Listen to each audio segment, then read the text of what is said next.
Basta sa DI, masaya!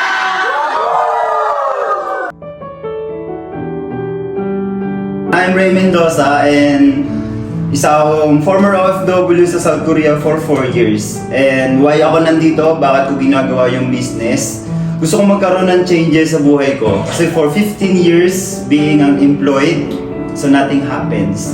And that time I realized na doing the business, dun lang magkakaroon ng changes yung buhay natin. Dun magkakaroon ng right direction. So that is why I am here. Gusto ko lang na maging talaga like abundance financially. Kasi kung financially abundance ka kasi magagawa mo lahat and furthermore is masusupport mo talaga family mo. Yes. Attorney, former OFW, Saudi Arabia. So, alam ko na magbabago yung buhay ko na dito sa DEI family.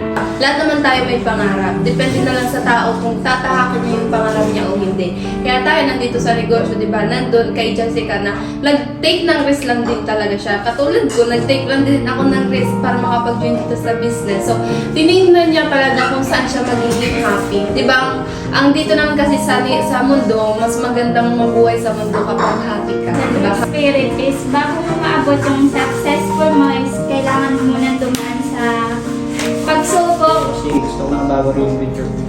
Ayoko rin na gayahin yung situation ng family ko ngayon na naghihirap, laot sa utang, minsan walang makain. Sa experience ni Jessica, na kapag may goal talaga, di ba, dapat aware tayo na bago natin makuha yun, merong mga challenges na tayong mararanasan. Napaka-humble nga kasi sabi niya hindi siya hero. Ano lang din naman siya ng isang tao, lang din naman siya isang 16 years old na tao na may pangarap. 'Di ba? Kaya yung ginawa niya is pinaglaban yung pangarap niya.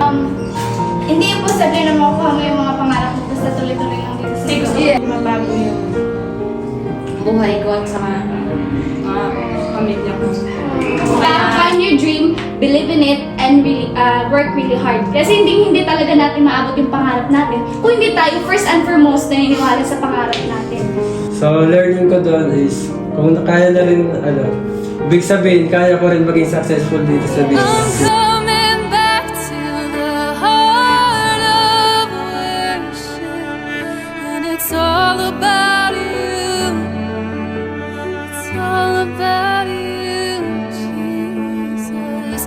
I'm sorry, Lord, for the thing I've made.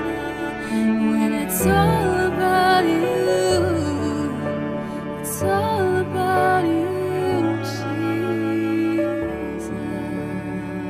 DI 2024 First Moon 5! Next time,